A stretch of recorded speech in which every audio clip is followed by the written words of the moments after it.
Okay, so he walks over. Um, Let me tell you, Jason had on a denim button up this particular night. And the sleeves were rolled up because he had just made the coffee. I just want to set the scene so you can imagine this in your mind. He had taken his shoes off at the door when he walked in his house. So did she. So she was sitting in a chair, crisscross applesauce, in her flare, like not a yoga pant like gym material, but a regular knit material. And a little like mid cropped top, not all the way up to the waistline, but she had a little bit of skin showing there. And just to give you an idea, Jason looks like a John Boyega. Rue resembles like Tika Sumpter, but a little bit more shapely. She's thicker than her, but in the face, the complexion, if you can imagine. So she's sitting there, and now because he's walking towards her, he's taller than her anyway. She's like looking up, and their chemistry was just like out of this world. So you can feel that in any type of interaction. That's an intimate setting. You're in somebody's home. They're making you a cup of coffee. He brings over this coffee. It smells delicious, and it has like this small layer of like foam on top of it, and it was just the way she liked it, and he didn't even know that. So she says thank you and takes the coffee with both of her hands. And he kind of like steps away a little bit, but still facing towards her, because he wanted her to try it. He wanted to see her reaction. So she's blowing it a little bit. She takes a sip, and her eyes light up. And he starts smiling because he knows that means she's pleased. So she's like, wow, this is really good. Thank you. So he starts telling her about his interest in coffee and what made him want to do that. And he was grateful that she was enjoying it. And then he walks over to those windows that she saw. She didn't realize it was a sliding door. So he opens the door up, and they can kind of like go outside on the balcony. He proceeds to go out there first, kind of like motioning her for her, come join him.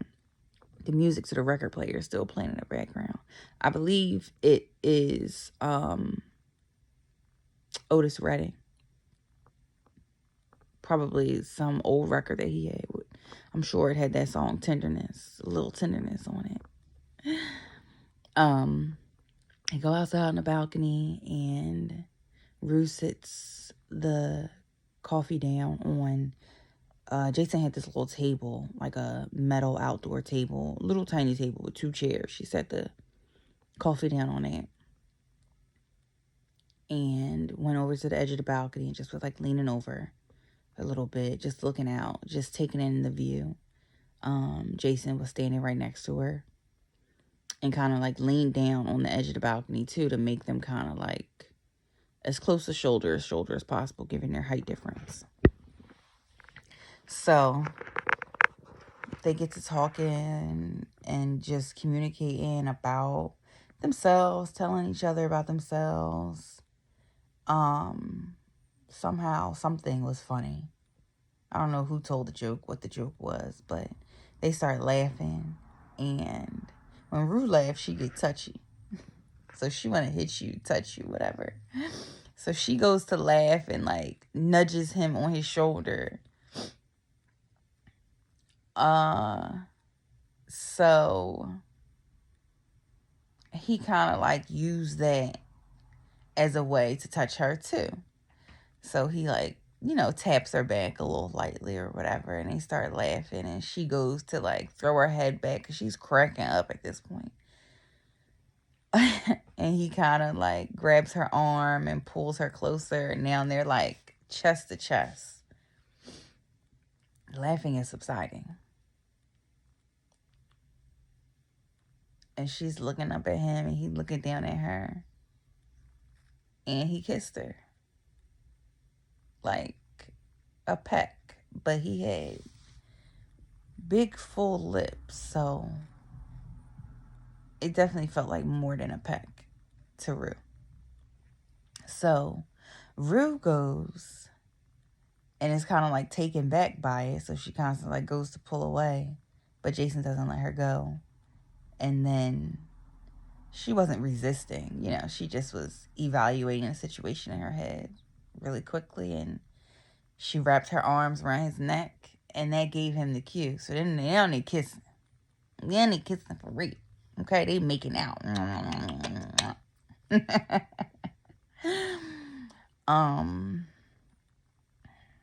She starts to unbutton his denim shirt and take it off.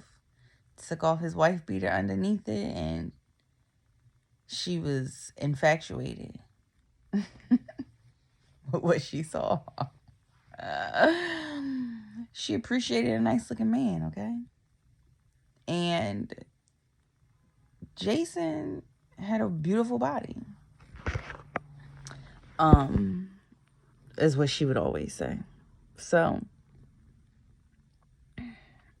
Rue, Jason making out. One thing leads to another, and the obvious happens. She ends up spending the night. So she gets up the next day. They shower together.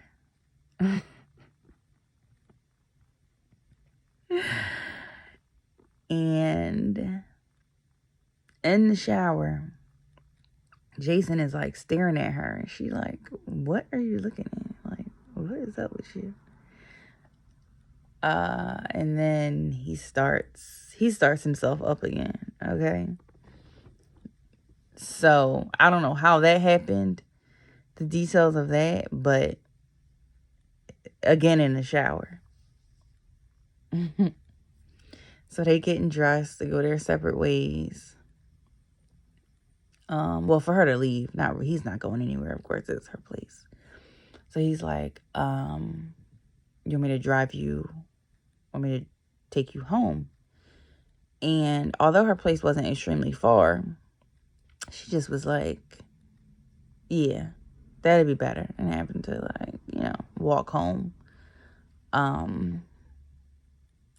So they go down past the first floor that they walked in on. They go to like the garage, and he has a car. Well, he has like a truck, like a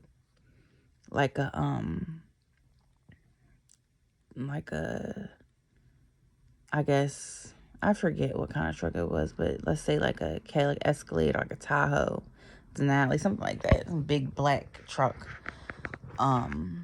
Jeep looking thing. And he has a motorcycle.